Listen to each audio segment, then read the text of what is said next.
Hello everybody, we're live. This is the Gin and Tonic Show, and today it is the 22nd of March 2015. Welcome to the Gin and Tonic Show, where we discuss Islam. What I'm hoping is to see here soon is Professor Arif Ahmed. I think a lot of people know him from his appearances on various shows on the BBC, on different debates that he's had. I think everybody remembers him for his William Lane Craig debate, which was I had a lot of fun anyway. So what we've got today, the video of the week, is one that Arash has chosen, which is a description, which is actually a documentary, how the US should roll back Daesh, how the what the different approaches are. And it's not a documentary. This is just a panel at the Hudson Institute. It's a think tank, so it's not very exciting. It's more just 5 people talking. But some of these people who are sitting on this, they come from the Institute for the Study of War, and this institute, I have seen some great analysis from what's going on in the Middle East, and they do some really nice talking about where Daesh comes from. Are they Salafi? How can you fight back against this ideologically? Can you or not? Is it false? Is it not? You know, that's one of the things that they were pointing out. Okay. Because they have legitimacy behind their beliefs, how can we fight such things? It's interesting. It's an hour and a half. So if anybody wants to take a look at this, I'm going to put a link later on under the video description, and you can just click on that and take a look. Brilliant. Thank you very much for that. Now let's go to the news quickly. I'm still waiting for Dr. Arif Ahmed, who said he's going to join us shortly, and I'm looking forward to picking his brain a bit, because I appreciate about him that he's a philosopher who does not let the philosopher hang out so much. I don't know if anybody heard his quip on the big questions 2 weeks ago, when he was talking to Hamza Tzortzis and said that all that Hamza managed is a couple of platitudes and a couple of things that were totally nonsensical, and now let me address the grown-ups here. I love that. And Nicky Campbell said, yeah, but that was not very complimentary. And then he said, it wasn't intended to be. So I like this human touch, and this sense of humor, which is so fitting and so refreshing. I like that so much. Okay, what happens to a man? I mean, I'm in South Africa at the moment. What happens to a man whose penis was amputated after circumcision went wrong? What happens if that man dies? What happens to a circumcised penis when you're in heaven? Does it regrow the skin, or will you be circumcised in heaven as well? I've never heard any Islamic text. Wait, so he dies during circumcision? Well, what happens if he's circumcised and then he dies? You sue the doctor. That's what you do. No, when he dies, what is God going to do when he resurrects the human being? Because they will all have their original organs back and all their little quirks and stuff. Will a circumcised man get his uncircumcised penis back? You see, because Islam follows lots of democratic values, at that point God asks the 72 virgins what they think. And how and that's how.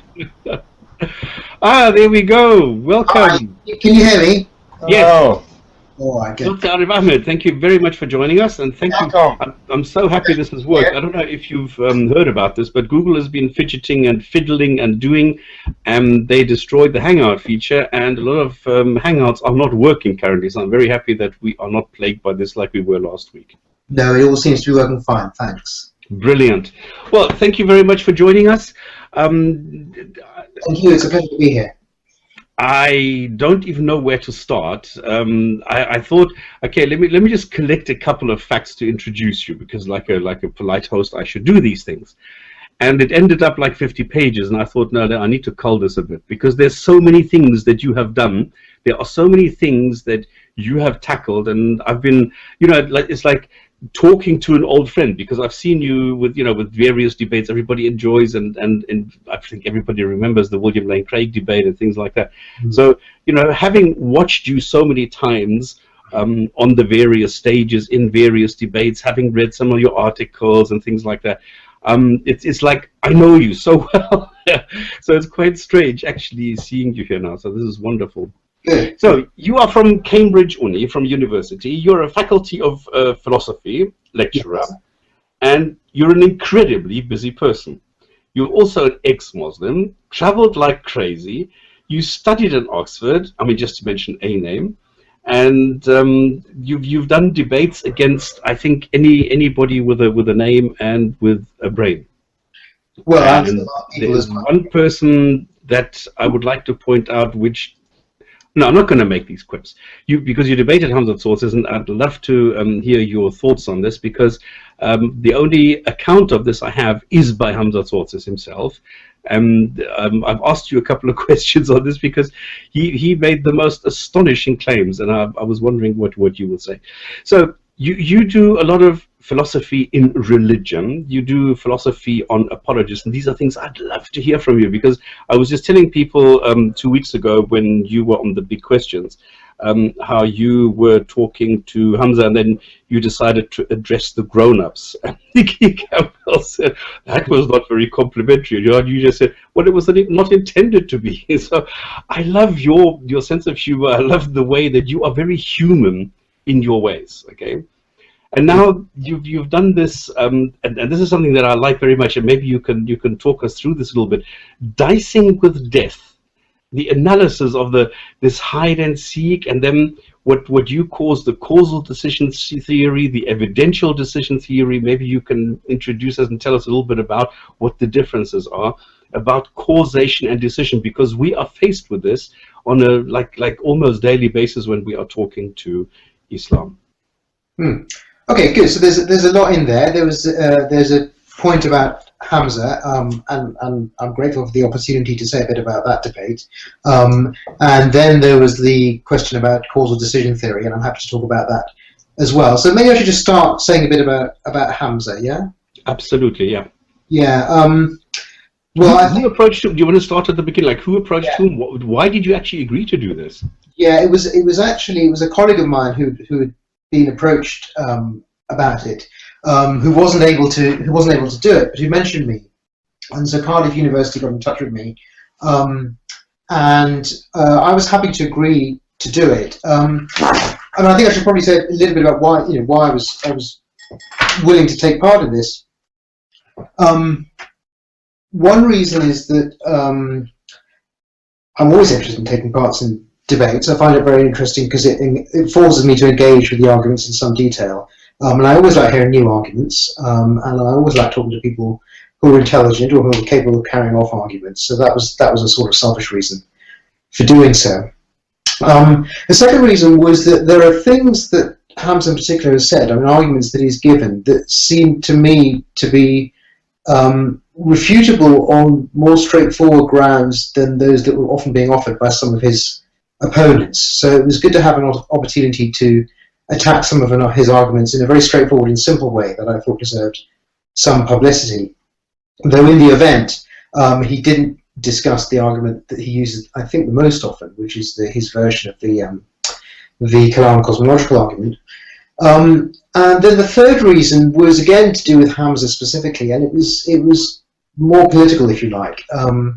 It was related to the fact that he has this view, and I think it's one that's shared by many Muslims on his side, which is that opposition to Islam as a religious doctrine and a certain kind of right-wing view of the world, which goes together with perhaps some sort of Western imperialism as it's perceived, support for the State of Israel and so on, that those things are closely allied. And I thought it would be something helpful to do would be to show that actually you can separate those things, and to say how one could have, for instance, a quite left-wing view of Middle Eastern politics, let's say, whilst being entirely hostile to not only to all religions but to Islam in particular. So those were the three reasons I think that were behind my wanting to debate, well, take part in debates generally and debate Hamza particularly.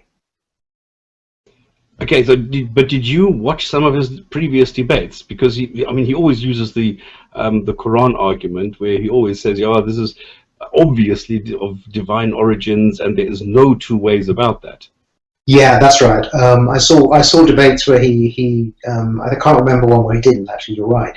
I saw debates where he brought up that argument, debates where he brought up the cosmological argument, and then on the night itself he used an argument which I think he has used in the past, not so frequently, which was an argument. It was really a kind of rehashing of an argument from Richard Swinburne from the 80s, I think, which is an argument about consciousness and how the existence of consciousness and its impossibility of being explained in any other way gives you ground. Oh, the best explanation. Yeah.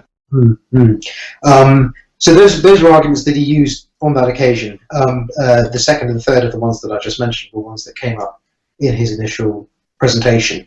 So it was good to have a chance to attack those, yeah. And how did you do that? And why is it that he is under the impression that you were not able to address anything? Okay, well, let's see. I think one thing he said was that I spent my time picking holes in his argument, and it's certainly true that some of what I said was aimed at showing why some of his premises were false. And if that counts as picking holes, then I guess any kind of response to anything will count as picking holes. So it's true that I did that. Now, what were the responses specifically? Well, in the case of the Quranic miracle, in essence, my point was a very simple one, that either the evidence is entirely subjective, or if it's objective, then it's simply not there. It's just not true that we can find objective evidence of features of the Quran that aren't equalled or better in other works of literature that he too would regard as secular. And that sort of dilemma was one that I tried to press on, not only in my talk, but also in the Q&A afterwards. With regards to the other argument that he brought up, this is the consciousness argument, he presented it in the following form. He said, here's consciousness, nothing else can explain it. And then he went through various attempts to explain it and showed that they didn't work. And then he said, and therefore God. And I attacked it simply by saying that his arguments against the alternative forms of explanation were inadequate. For one example, my recollection concerning materialism, he attacked the view that consciousness is simply a certain very complex kind of material phenomenon. He attacked that on the grounds that amounts to denying the existence of consciousness altogether.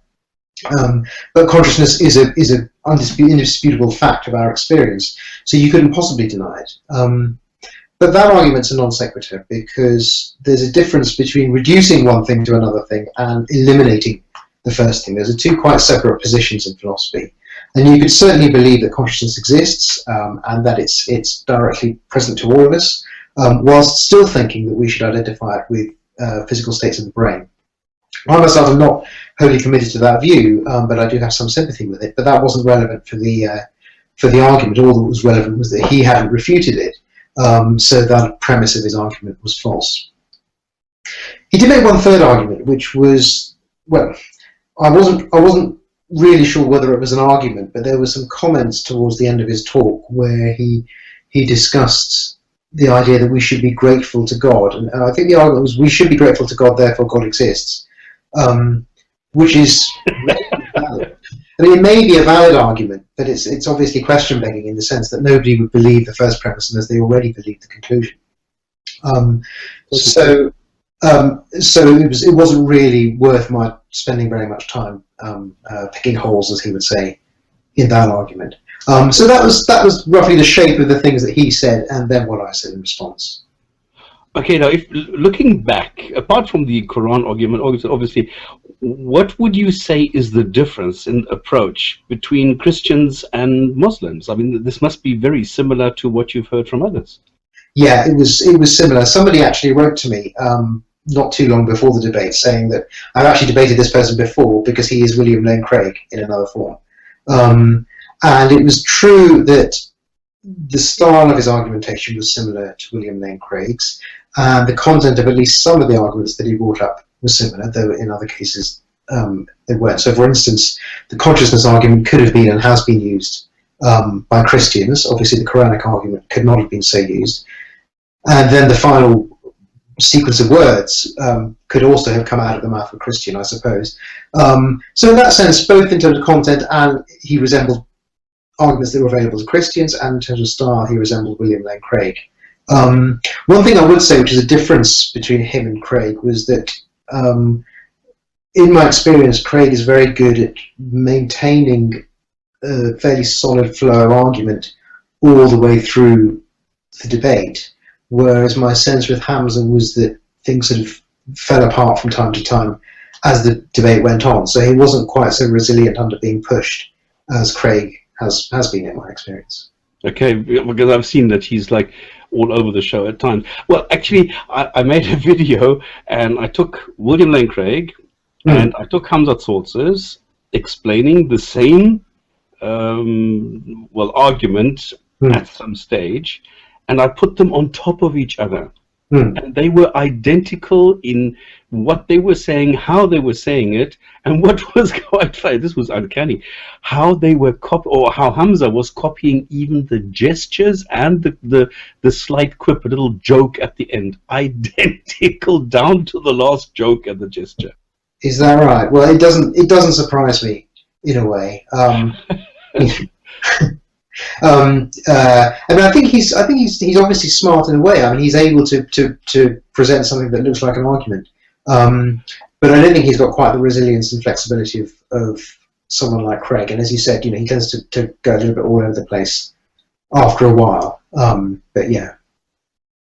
Well, and this is the question that I would have now. If you look at Hamza Tzortzis, is there really any philosophy in what he is saying? Well, it seems to me there's a sort of mishmash of philosophies. Somebody who wrote to me before the debate said he has the equivalent of like the first paragraph of Wikipedia on a very large number of subjects. Yeah. I thought that was apt, and that seems to me to be quite right. He has superficial knowledge that would easily impress someone who's completely ignorant about a very large range of subjects. But as soon as you start to probe it, he just falls apart altogether. There's also quite a bit of theatricality. There's all the jokes and the humour and so on, which I don't mind at all. But it may be that that's one of the things, along with the throwing around of terminology that he doesn't really understand, that diverts people's attention from the fact that actually he's talking nonsense a lot of the time. But now, if we ignore Hamza for the moment, how much philosophy do you find in religion? Well, I think you can find a lot of philosophy in religion. That is to say, if you go back to religious thinkers, Islamic and Christian religious thinkers, many of them were, without a doubt, great philosophers. In Christianity, St. Augustine and Thomas Aquinas would be examples of that. And Islam, both Averroes and Avicenna, would be examples of that, to say nothing of more recent times. So I think there's no doubt that you can find a great deal of philosophy allied with religion. Whether the philosophical spirit, if held on to consistently, really is consistent with religious belief is another question. I myself don't think it is. But that doesn't change the fact that there certainly are very thoughtful and intelligent people who have been religious and who have written on these subjects, on religious and other philosophical subjects, at great length and often in very penetrating ways. Again, from Christianity, Descartes would be another example, I suppose, of someone whose religion was greatly informed by philosophy. And even Kant, I suppose, had a kind of obvious straining or desire to be religious, or a pull towards religion that he never fully managed to expunge from himself. The philosopher I would say who probably most effectively combined being a great philosopher with completely expunging the religious impulse was David Hume. Yeah. Okay. Now, if you compare, now I'm leaving out Hume at the moment. If you look at Islamic, philosophers, if you look at Ghazali, if you look at Ibn Rushd, if you look at these people, have you sort of delved into that? Not very much. I mean, I know a little bit about it from second hand, and I know something about their achievements as writers on epistemology and writers on logic and writers on other matters that are of concerns to modern philosophy. But I would hesitate to say that I had even a sort of, more than a passing knowledge of the work of those philosophers. I do know enough about it though to know that I respect them and would take them seriously as thinkers, and I don't think they should be ridiculed in the way that we should reserve for certain persons alive today who would style themselves as philosophers in the religious tradition. Well, Ghazali is the opposite of Ibn Taymiyyah, right? Like, it's like you could say that Islamic thinking could go towards that way, or right now we've been seeing that it's going more towards the Ibn Taymiyyah, more Salafist kind of tendency right now. So they're kind of opposing sides, is the way I've been understanding it. So do you mean Mu'tazilite versus Salafist? Is that what you said? Excuse me, what was that? You say Mu'tazilite versus Salafist? Well, I'm saying like just Islamic thinkers in history. You could look at Ghazali, or you could even look at people like as early as Nasr Khosrow. You know, he is a Islamic philosopher. Yeah, he's more of a Sufi, and you can definitely see the different groups of Muslim practices, different groups of people who practice Muslim in different ways, like Zaydis, for example, or people in Saudi Arabia, maybe Egypt, and people in maybe Tajikistan. They all follow these different types of the interpretation that they have been following historically, maybe. And the way I've understood it is Ghazali is in one part of it, is one option. Then there's Ibn Taymiyyah, and then there's the more recent kinds. But Ghazali goes on more of what you're saying, how it's not really Islamic anymore to some aspects, because he's taking it kind of more, trying to make it work with nowadays. Whereas Ibn Taymiyyah tries to put away all that and just stick to a philosophy that's around the Quran. Yeah, that sounds right to me. I mean, I think there's a general problem here. Well, I guess there's two problems. And one problem is to do with the fact that debates about whether something is truly Muslim or truly Jewish or truly Christian can often be fruitless, because you can say what you like about a lot of these things, and one person will say this is the true interpretation of the Quran, and then another person will say, well, the Quran is a living document and we have to understand it in its modern day context and so on. And I understand that that's debate that's going on in Islam as much as it goes on in Christianity, for instance, or as much as it goes on with respect to the US Constitution or other sorts of documents that have not quite that status but have what you might call founding status. So there's always that issue that arises, and I don't know that it can be settled on objective grounds.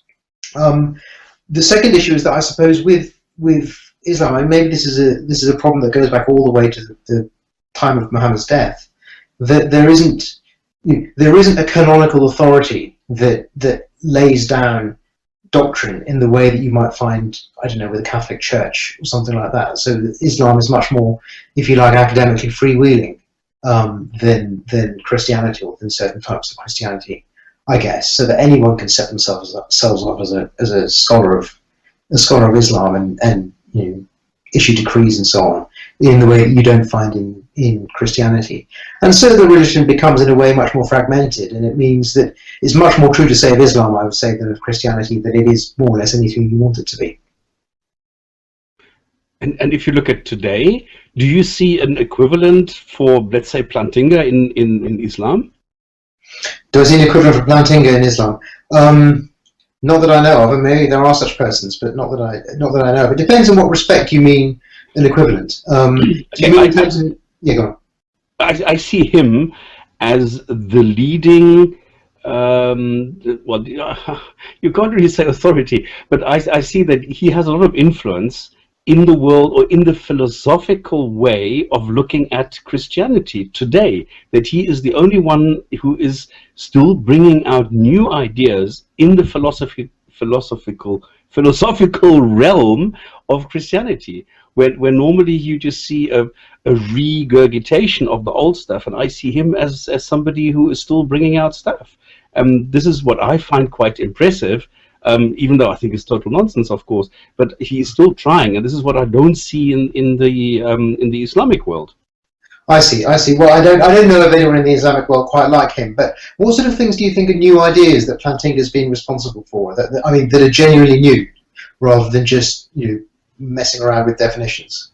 Yeah, but maybe it is messing around with definitions, because I am not a philosophist, and I do not know these things. So if I hear these things, they make sense on a common sense basis. So if I hear these things, and maybe it is messing around with definitions, where I hear that he is saying da-da-da, and this actually makes me think. Whereas if I hear like a William Lane Craig, it doesn't. Where I immediately laugh it off because I know exactly how to refute, rebut, or whatever this. Whereas with Plantinga, I actually have to sit down and think. But this is maybe because I'm not trained on the subject. No, your comparison is correct, and I think there's no question that Plantinga is intellectually in a quite different league from William Lane Craig, and is a obviously a genuinely brilliant thinker in the way that you will be hard pressed to say that of William Lane Craig. I suppose the things that he's best known for amongst philosophers are, on the one hand, his modal version of the ontological argument. I mean, that goes back some decades now, and on the other hand, his distinctive take on the epistemology of it. But in both cases, it does. I myself find that when you actually go through it and try and work out the details of what the argument is doing, you find that there are things which are either not particularly original or not particularly compelling. I mean, I guess that could be said of many arguments in the philosophy of religion. In any case, and I can understand his position as a leading figure in the subject, but I think it's possible, perhaps, for someone who's a relative outsider to overestimate the degree of originality or intellectual interest that this kind of work still is able to generate. So that means I have exposed myself as a layman. No, not at all. No, I mean, I think everything you said was insightful and correct, and I should say my own, the opinion that I have probably would not be shared by many or most philosophers of religion, who would probably concur with you in saying that Plantinga has done genuinely original, groundbreaking work. So my view is in some ways a minority view within the philosophy of religion. On the other hand, if you look at philosophers more generally, I would suspect that many of them are sympathetic to the idea that modern analytic philosophy of religion, at least in Christianity, has been captured largely by people who are interested only in Christian apologetics, and as a result, its intellectual standards are somewhat lower than they are in at least some other areas of the subject. Okay, but can you do everybody a huge favor? Can you explain why philosophy is necessary today, in today's world where everything is based on epistemology and on empirical data and stuff like that? Why do we still need this philosophical approach where we have the scientific approach and everything, and everything has been said and done? Is there anything original still being done today? Well, that's a good question. I mean, I myself think a good deal of it isn't necessary, in the sense that I think there's a good deal that can't be achieved that people used to think could be achieved by mere a priori theorizing. And therefore, I think the best work in philosophy is actually done in conjunction with empirical science. So an example of a field of philosophy that's been thriving since the 1980s, I guess, is philosophy of mind, where philosophers don't work just by a priori theorizing, but they work by collaborating with neuroscientists, psychologists, and others on experimental work.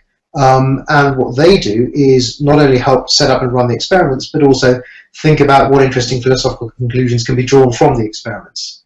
And that's more in line with the way philosophy has been practiced historically. So, for instance, if you think about people like Descartes, for example, and Leibniz and Hume even, they regarded themselves in a way as much scientists as philosophers.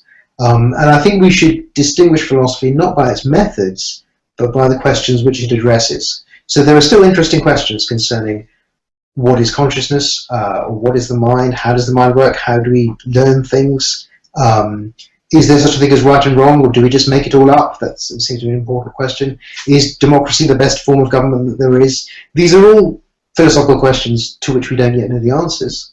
And I think philosophy should be defined by its adherence to those questions, but should be willing to take up any methods at all in answering them. And that includes, and I think should centrally include, empirical methods.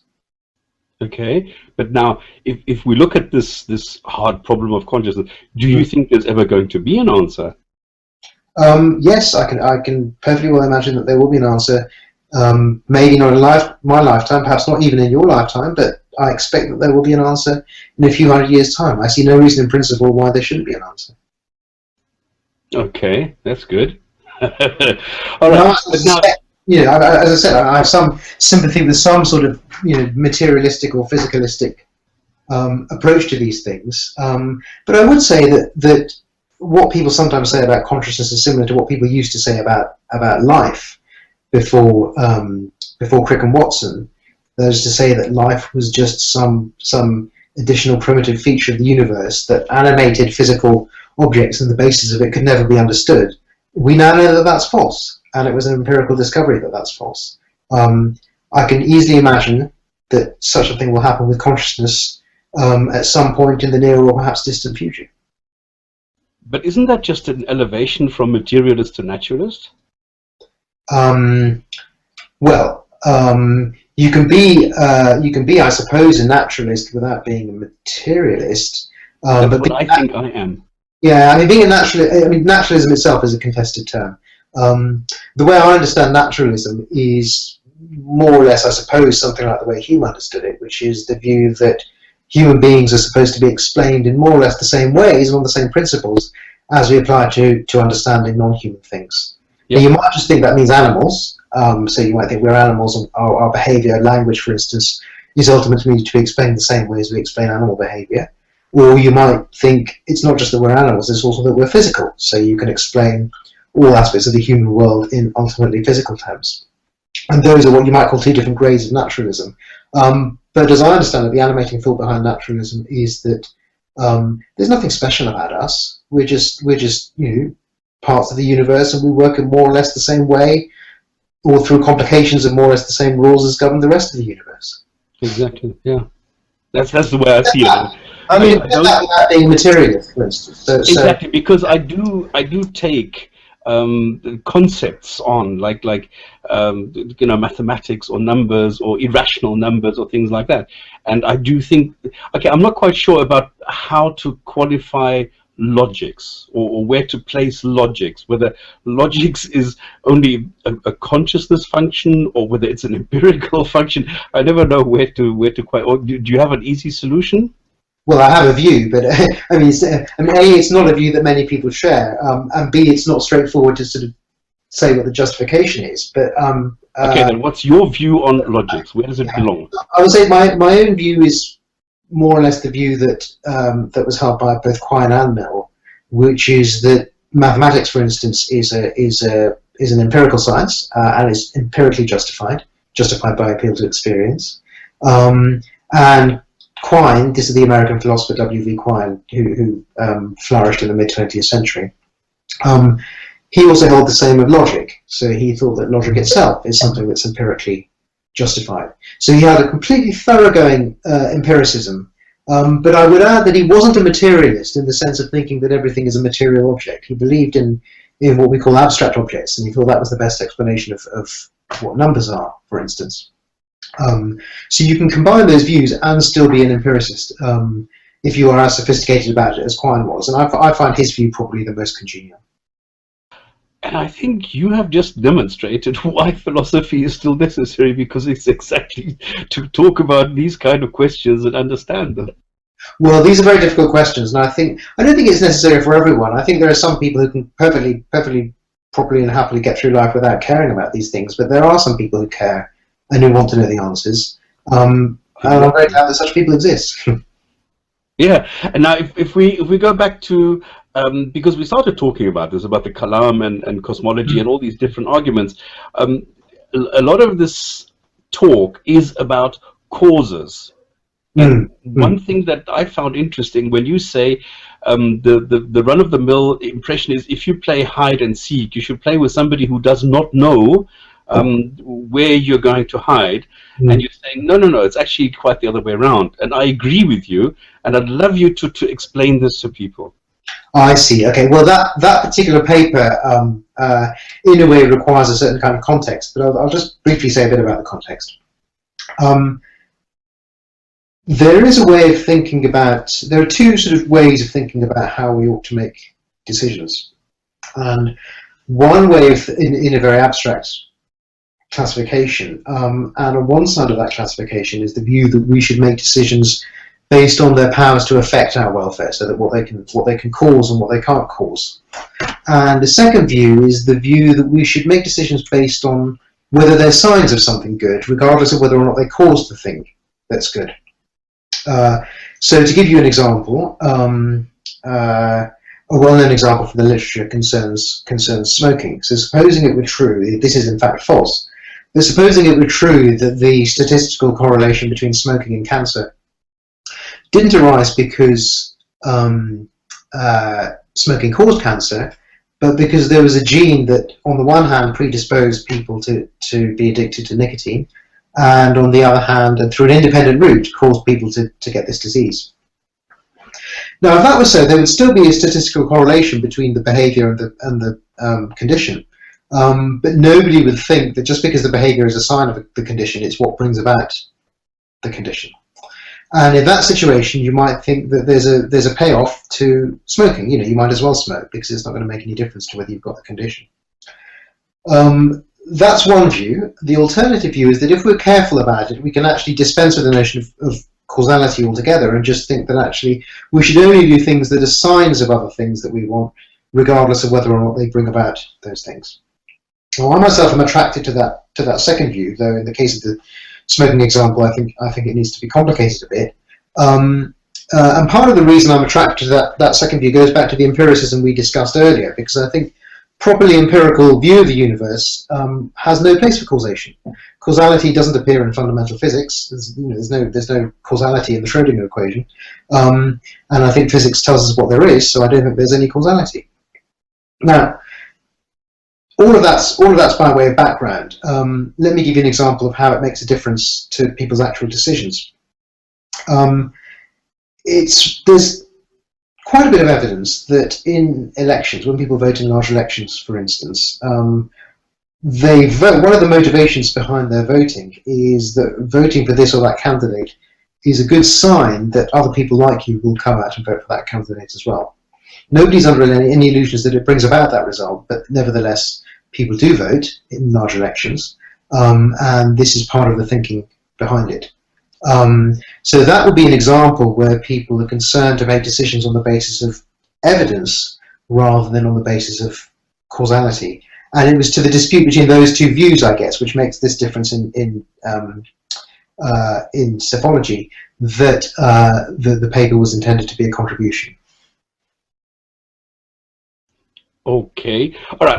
I can relate to that. I can understand that. I'm not quite sure that I would be able to argue this for somebody else, but I think I've grasped it and I see the benefits of this approach. Actually, I would like to try this and see if I can argue this for myself. Mm-hmm. What would you recommend to somebody if they were to go and talk to, I mean, we're usually talking here to Muslims, okay, because we're addressing Islam, because there's plenty of channels addressing Hindus and Christians and so on, but hardly anybody who does the same for Islam.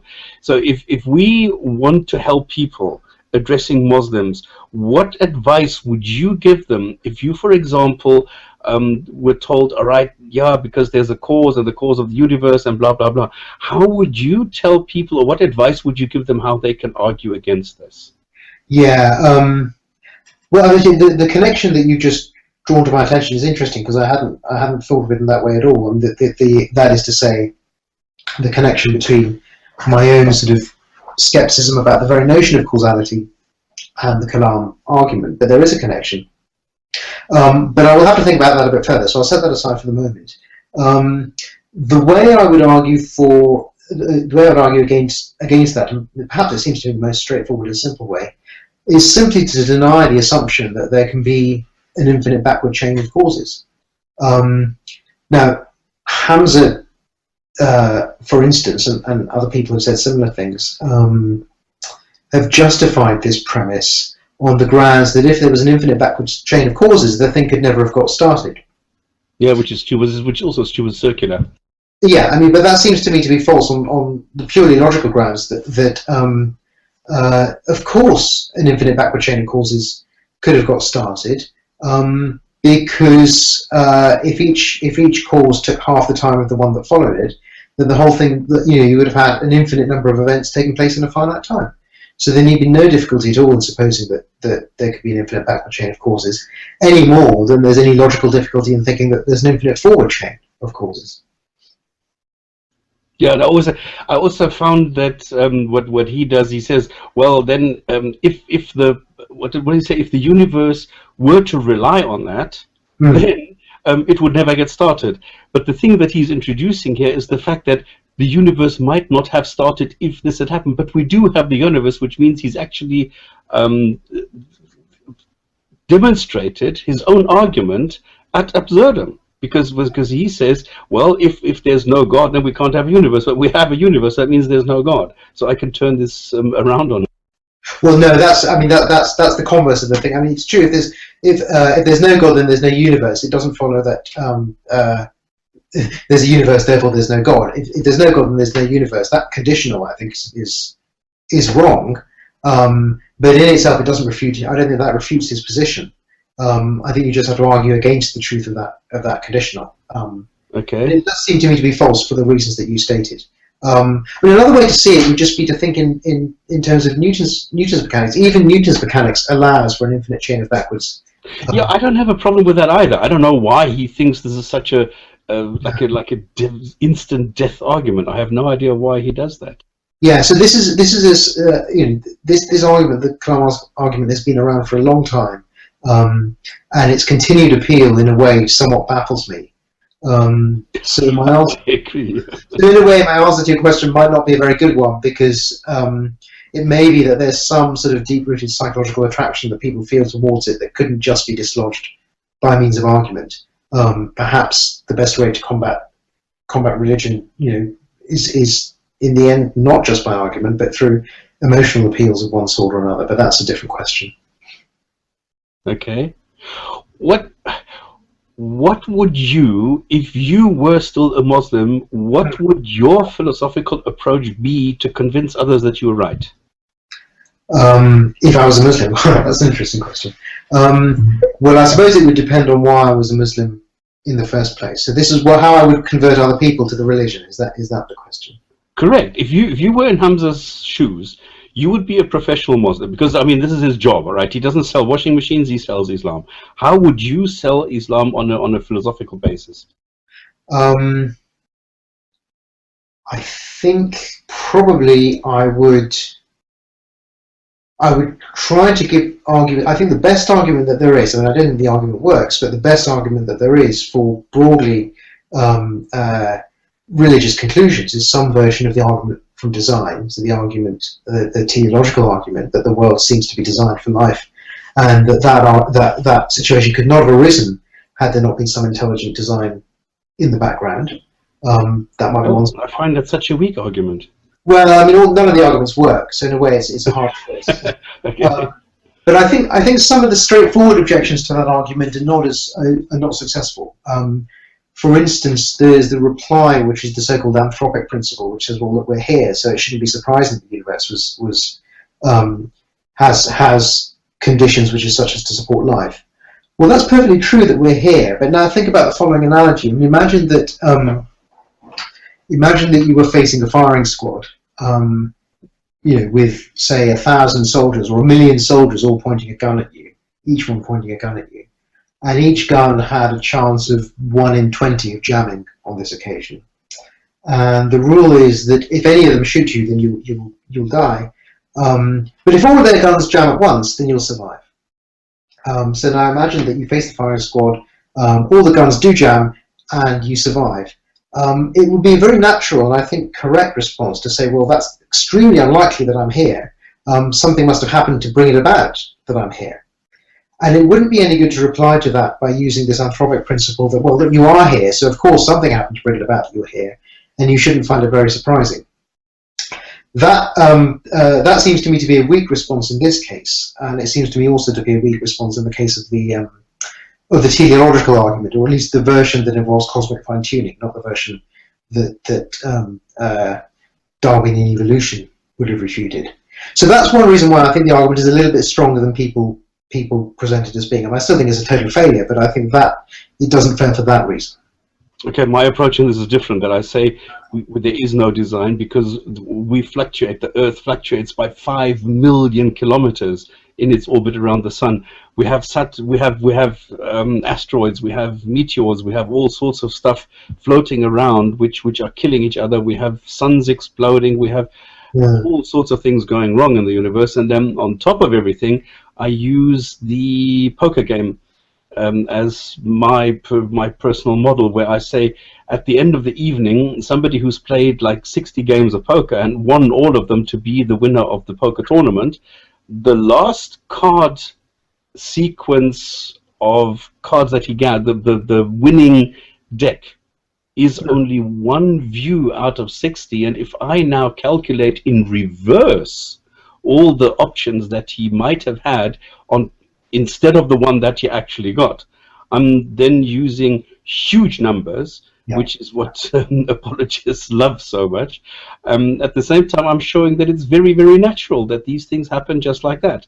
Now, if I calculate the odds for each of the cards that he has had in those 60 games, it's humongous, and yet at the end of the day, he is the winner, and therefore there is no design or planning or design necessary. Yeah, no, that's right. Sorry, relating to the, I agree with Stop here, because relating to the shooter argument, we also have to imagine, according to recent physics, that there's also infinite amount of this situation happening.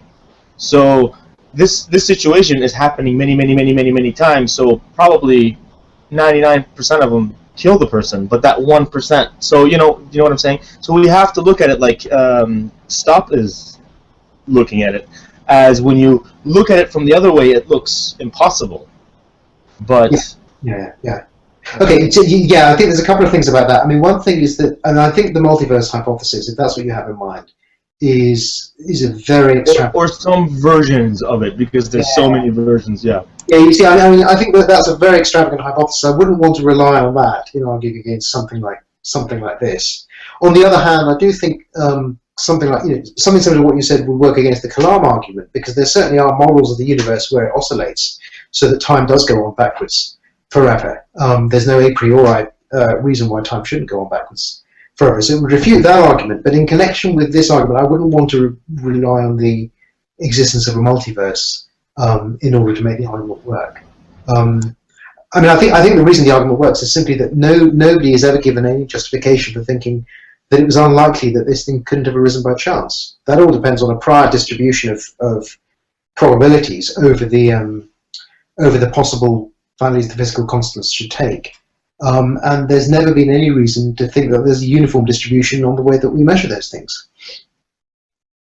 Yeah, and of course the killer question is, well, demonstrate a universe without design and then compare it. Yeah, exactly. We don't have one. If there were billions of universes without design, then that might show something, but we don't have such universes. And of course, if some such did exist, then it would hardly be surprising that there's one in which life is supported. I mean, I personally think, my opinion really just is based off of what I've been seeing. Scientists have been saying is they think that we're going to find some form of life pretty soon, within the next 10, 20 years, some form of, because they're like, there's 16 or 17 possible places with water, even in our own solar system, and that is just so many. I thought there was like 1 or 2. So I'm sure we'll find something, and then the argument will change. But I personally, if I was going to bring out or sell Islam, I would not use any kind of, it depends on who you're arguing against. If I'm arguing against someone who uses logic, you're not going to win with logic because it's obviously wrong. So I would use the emotional aspect and say, look how it makes you feel good, because this is the only way that you're going to be able to change someone. And so I think that's their best argument, is this is going to be good for your well-being mentally, and kind of like Buddhists, And so I think that's the best argument. We can't even consider a logical argument because they're ridiculous. We're imagining the least of which. Yeah, no, I agree with that. Of course, the trouble with that is that there's a danger that if it turned out other religions were going to make you happier than being Islamic would, then the person would go for those religions rather than for Islam. So that argument can be kind of double-edged, I guess. But then, like you said, Islam has changed so much. You could probably find something that can suit everyone. If you want to sleep around, there's mut'ah. If you want to do this, there's other things. You know, I can think of different things. You know, so yeah. Yeah, that's true. Its flexibility in that respect might be some kind of selling point. I'm afraid I shall have to go shortly. I was going to say, is there anything that you would like to ask? And before that, I say thank you for the time that you have spent here with us. No, I think we've covered all of the things that I wanted to bring up. But I did want to thank you for inviting me on the show, and say I do appreciate the work that you do. I think your shows are terrific. So keep it up. Thank you. Well, I think we're the only English-speaking call it show, addressing Islam. I have not heard of anybody else doing that. Can I ask you for one last thing, just one sentence, because I was so fascinated by this. The way that you got out of this short sequence that you have, how you managed to persuade yourself that there was no God. How did I manage to do it? Well, I think that was more a matter of general education. That is to say, I went through the sort of learning process that people do go through in Western countries, and learn about things like science and logic, and also learned that religious people don't have a monopoly on virtue. I learned about the variety of religions, and it soon became clear to me, just as it became clear that all of these other things like the Tooth Fairy and Father Christmas and so on don't exist. It became to be just as clear that these things, these things are all made up as well, but not only made up, but also made up for probably political ends and ends to dominate other people. So it became quite clear to me from early adolescence, I would say, that all religions were nonsense, and I've never really deviated from that view. The only surprise to me is that so many people haven't. Yeah, that's the thing. It's a matter of growing up, and I'm always surprised that other people don't grow up, that they manage to persuade themselves that Santa Claus doesn't exist, or the Tooth Fairy, or I don't know, Easter Bunny, and then they stop instead of just carry on. Yeah, okay, Dr. Ahmed. They think the same thing about all the other religions, so they have the same attitude as you do about the other religions, but for some reason. This is the benefit or the advantage that I had, because I grew up in a Christian family, going to school in Iran. And so I got two gods at the same time, and I thought, whoa, what's up here? They can't both be right. And even as a kid, I realized there's something wrong here. And so at the age of 12, I was actually waiting for the bolt of lightning to hit me when I was thinking wicked thoughts. But that's the way it works, yeah. Good. I'm glad to hear that. Well, thank you very much.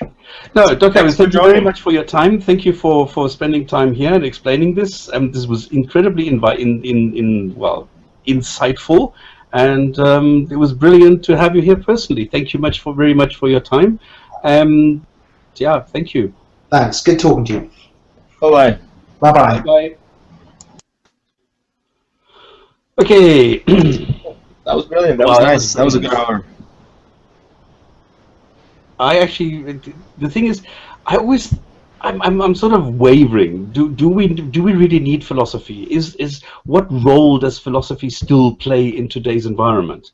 And I'm always going, well, actually, yeah, we still need it, because there are still open questions which need to be discussed, and it's important, and blah blah blah. And then a week later, I think, nah, not really. There's nothing new. And then next week, I think again, well, actually, here's an example, and here we need it. So I'm always going backwards and forwards on this. So it's very good to have somebody who's an expert on this, who could actually explain this. So, yeah. I think, speaking of which, if you want to continue on this topic, I think, of course, we need philosophy. Philosophy is the answer to every question that we have every day that doesn't get solved with a calculator. Well, no, because if you talk about the design argument, for example, you don't need philosophy. What do you mean? Like, well, if somebody comes and says, well, it's obvious that God exists, otherwise we wouldn't have a planet Earth, because everything needs to be designed. It cannot happen by mere chance. You know what the LDM guys are saying. Okay, and what are you saying, they don't have a philosophy? No, this is bullshit. This is just sheer ignorance.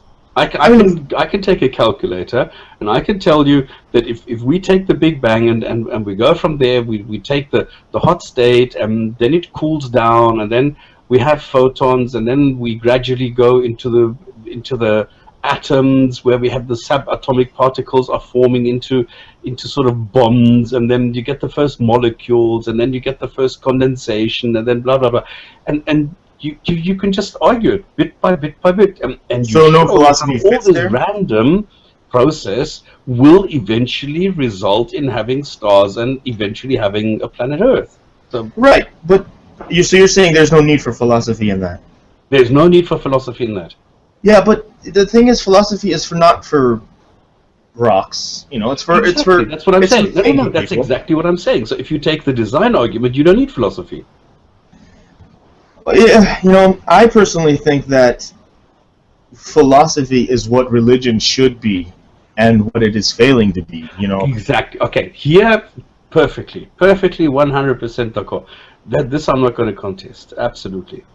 because we all need a direction to, you know, how do you live? Do you what's better? I mean, here's a question for you. I just read a quote from what's that Dalai Lama guy, and it just makes sense. You know, we sacrifice our health to make money, and then we sacrifice the wealth that we made to recuperate our health. And I don't, because I'm one of the people who I don't have stress. so you're not. So you're saying you don't go for the money? Well, of course I go for the money, but not at all costs. Like, for example, I ditched Kabul because I said to myself, the chances of getting killed are not worth any amount of money, because there's no point in getting killed when you have money. So Well, I said, exactly. no, I That's left it. putting philosophy in. I mean, I left exactly. it. It was not a matter of philosophy. This is a calculation. What are the odds of getting killed? What are the odds of having the money? So I just said, But no, I mean- fuck this, bye-bye, cheers. There's harder questions. I mean, look where religion is coming in. Where is religion coming in? It's coming in terms of answering questions about abortion. It's coming in. No, it's not answering any questions. No. That's where they want to use it. You know, religion never comes into anyone's life except when they're trying to answer these large questions having to do with social policy. You know, No, That's where- I mean, it's an where ego. else This do is you- just an ego. People have religion because they have an ego problem and they need a crutch. okay, why else would people deny abortion if it's not for religion?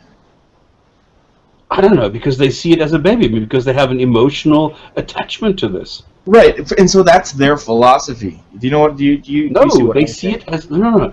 They see it as a mixture of cells which already resembles a baby. They don't see it as cells, but as a baby. And now Right. emotion comes in. This is not philosophy or anything. This is just that a grouping of cells has a different label. No, I This just is think all that it is. their emotions come from their philosophy of based on, you know, whatever religion they have and how life is so. Because you have to realize There's atheists who this is- don't want abortion. there's very little atheists who don't like abortion here. I don't know about how the whole thing is in England, because you guys have a lot more atheists than we do in America, apparently. Well, I know But- atheists who are not in favor of abortions. What about like stem cell research, things like this? Okay, Or- this is or exactly for the example- point. Where is the limit? This is what you need to discuss, and there you need philosophy. But I'm saying for the design argument, and not everywhere, do you need philosophy? Just for the design argument. I guess not. Should I think of more things? I think, I don't know, I think we're talking about the two different things here. Because I seem to agree with you, but yet... Well, I have the same feeling, but it's not that. I would say that it's my philosophy to go and decide whether or not I should, agree to abortion or not. I don't think it's abortion. It's a matter of labeling it correctly and saying, okay, as from which point onwards is an amassment of cells considered to be life-worthy, living-worthy. How do you call that? Life-worthy, live-worthy? Okay, living, let's just Alive. say... I'll give you this. This is actually something that I believe. I think abortion should be something that should be left to science. We can realize when the consciousness comes in and when it becomes a thing. We should just leave it up to I that. think we should leave it to the woman who is pregnant whether she can handle it or not. No, I mean, if she, okay, let's just say she wants to. What time is best? Okay. We're now going into the specifics. I'm just saying there's some questions that really don't answer like that. What I'm thinking is there's questions like for crime, for do you kill someone who did something and is crazy? You know, you know what I'm saying? There's questions that you can't just answer with. No, you're right. Because so, you know, and that's, for example, an autistic child. Do you kill an autistic baby? Okay, yeah, that's one. That's where you start. Something even simple, like your relationship. How do I go at it? Do I get married? I mean, I guess you can look at... I agree with you, 100%. Yeah. And so that's why I think there definitely is a place for philosophy everywhere. But there's nothing new there. Yeah. I was going to ask our guest about what he thinks about this new... there's this New Age philosophy coming up from... there's a lot of New Age philosophies that are kind of like, you know, Deepak Chopra or whatever, you know what I'm saying, like crazy mixtures. But there's actually some scientific philosophy coming forward it's based on materialism. It's kind of interesting. Where, you know, Krauss, he's a famous astrophysicist. Yeah, he talks about some of this stuff, and he's like, you can make science into a philosophy by... Okay. Yeah. And this is again goes back to one part of the argument about the guests, which I didn't. Well, I was gone, and then I came back. I don't know if I understood the premise of his argument, but he was saying that there's two parts to there's two different aspects of causation, way of looking at it, and he didn't agree with the first one, but he agreed with the second part. Do you remember that? This is his last paper, because he wrote a paper which fascinated me, which is the causal and evidential. Is that what you're talking about? Yeah. When he says that there's one that you look at the effect of what you do. So his first example was the cigarette smoking and then going into the jeans. Yeah, because how do you take decisions, okay? Do you take decisions based on a cause, or do you take decisions based on the evidence? And there he says, no, the causal thing might get you, and this is the analogy that he created, might get you to actually say, no, smoking is good for you. Evidential decision theory gets you to come to the correct conclusion, and therefore stop smoking. Yeah, okay. This is the whole point, and I find this, for example, he says playing hide and seek with somebody who knows where you are going to hide is more difficult than the other way around, and this is unintuitive, because if you have somebody who does not know where you're going to hide, it should be easier to hide from them. But in actual fact, it's the other way around, because if somebody knows where you're going to hide, you can easily circumvent that and hide somewhere where they will not know where to look for you. So in actual fact, it makes it easier. But you know, it's not intuitive. So you need to think about these things. And I thought, hey, this is a nice idea, and this is what he explained. Right. I wonder how, I wish we would have gotten more into it, because where would the arguments we had on the other episode about causation fit into this? So he's saying you look at the after effects. Correct. Inside. Yeah, I totally agree with that. And exactly, this is the thing. Well, I was very happy that you spent more than half an hour with us. I'm quite I'm very surprised that you were able to get this people person. Yeah, I'm congratulations, man. You are some kind of magician for being able to... No. I've contacted Professor Hoyland because I want him as well. Do you know Robert Hoyland?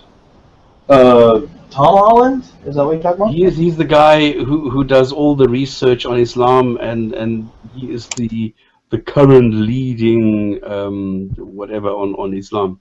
And he just brought out a book which I'd love to talk to him about. But he has not come back to me yet, because I think it's nice to have people like, because Klingshaw was also saying, yeah, I'll get Patricia Kroner, I'll get Fred Donner, I get all these people on here, but he never did. So maybe it's time to take the initiative and have some more guests, because we used to do that. I used to run around like every week, and I used to write emails to people and saying, listen, why don't you come on the show, and blah, blah, blah. So I got a lot of people on there, but then I stopped because it's a lot of work. Anyway, Yeah. I have opened up the chat, so if anybody refreshes the comments, they can join. If anybody has a question, if anybody has a comment, if anybody has a remark or anything, this is the Gin and Tonic Show. We are here not only as a lecturing platform, we enjoy the interaction with people, especially with Muslims, with apologists, because we'd like to understand why people believe what they believe. And we are there to provide information on why we think this is not the case. So this is always nice to have a debate, and well, not a debate, but at least have a conversation about it. So if you want to join, either go to the links that, oh, I forgot to give this to Ike.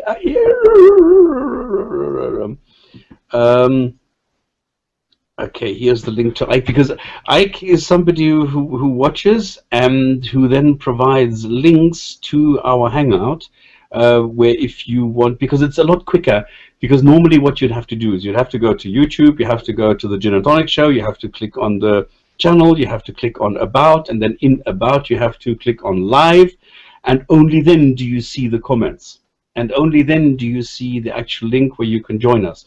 What he does is much easier. You just go to godless.ch, and then in front of the godless.ch you have two options. Either live, in other words, you just watch and listen and see what we're doing, or you hang out, in other words, you join us. So it's a lot easier just to go to godless.ch, and in front of godless.ch you just put either live or hangout, and that's it. And then you can either watch or participate. Okay, where were we?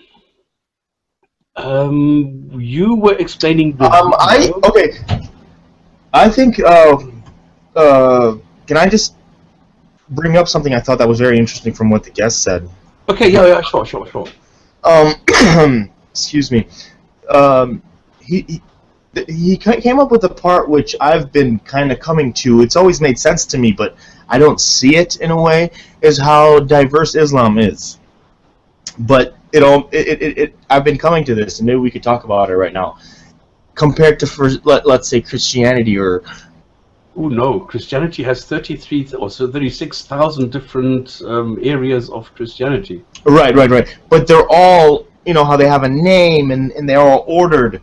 I know so many Muslims that don't follow anything, and they have no similarities with each other, but they all just call themselves. Yes. You know what I'm saying? So there's nothing to label them, but yet Christians, I can tell you that I know, okay, all of these Christians, they will accept Jesus as God. No. Oh, really? Not everybody. No. Some see him only as a savior, as a man God, somebody who was sent by the God, very similar to a prophet, who was then maybe even raised next to God or something, but he was not a God himself. Like a demigod? So he's a different thing than... Okay, so I guess I've been treated to Central Americana Protestantism. I'm not really sure too much. I don't know too much about Christianity. But for me, The Bible doesn't say so. And this is what people then say. The Bible doesn't say that he was a God, so why should we think he's a God? It doesn't say that. I guess you're right. It doesn't really quote Jesus. Okay, so I'm still asking the same question. Does a man in heaven get to keep a circumcised penis or not? How does that work? Oh, yes. Back to the important things. The really important things. And and in South Africa they've got a solution, because they actually managed to put back an amputated penis.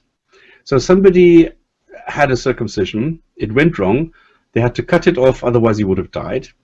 Then they found a dead person, took off his penis, and put it on the living man's whatever place. And they managed to join this so well that it works. But now what happens when he goes to heaven? Does he get his old one back, the broken one? Crazy. And would it be circumcised, or if during the circumcision it went wrong, he gets to keep his uncircumcised one? How does that work? How does this whole donor and blah blah blah resurrection mechanism work in heaven? Hold on. I want to know how it works when you take a dead guy's dick and then make it work again. That's more interesting. Hold on. So they took a dead guy's penis and then they put it on him and it worked? Yeah. Wow. Did he get like a choice? Did they like show him a variety of dead guys and say which one do you want or what's going on? What size will it be today for you, sir? Wow, this is crazy. Where are we going? Yeah, they managed to do that. This then prompted all the other questions that I had, so I thought this was quite interesting. Anyway, let's go. Yeah, I mean, that's a good question because they always say you're going to find the best thing and with the best whatever you want. So what happens to the wife and the man? Do they get married, or does he get to have what he wants on the side? And does she see? Is she okay? Does she get more than one husband? You know, so all these questions about heaven make no sense whatsoever. No. Yeah. Just. Yeah. And then, well, okay. While on the topic, I made a comment here. Do you know what a Y chromosome female is? Like a female that's actually a man? Well, yes and no, because the basic form is the female form. Okay, it's not like in the Quran and the Bible. They're wrong. Okay, because they say that the man is first and then. Oh yeah, and then it turns into a man after. Yeah. Okay. Okay. Actually, in nature, it's the opposite way around. All right. So no. Yeah. Female, and then what happens is because you have a Y chromosome, you have a set of SRD. Okay, I'm not going to go into detail how this whole works and how the Wolffian ducts and everything. What happens is you have a couple of hormones which then decide whether you're going to have a female. In other words, whether these are going to be ovaries and whether it's going to be a womb, or whether they're going to be testicles and it's going to be outside, and the tubes, how everything gets connected, is governed by those hormones. Now, if this does not fire, what happens is that this woman stays a woman, but she has a Y chromosome. So she's actually a man. Well, wait, how does that work with, because a woman brings in the double X's, right? Well, no, she can't. She can't menstruate, she can't, the ovaries doesn't... No, I'm saying a normal woman brings in the X and the X, and then the man brings in the X and the Y, right? Yeah.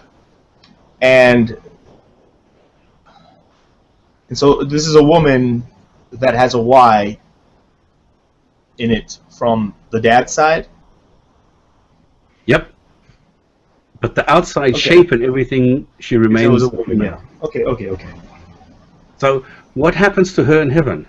Yeah. I mean, what the fuck happens to conjoined twins in heaven? And things like that. What happens to somebody who's a schizo, where one half is Muslim, the other half is atheist? I want to see one of those things. That would be hilarious. Or the other half is a Rastafari, and so one half is Rastafari and the other half... Or one half is Shia, one half is Sunni. They blow each other up inside the... And then, he wakes up, he's got cuts on himself. What the fuck? Alassa, are you just testing, or are you here to actually contribute something? I'm here to contribute this time. I had to do something. Go. I didn't ask one of your questions when you said something about applying logic or something. Yeah. I didn't understand the question. Could you tell me?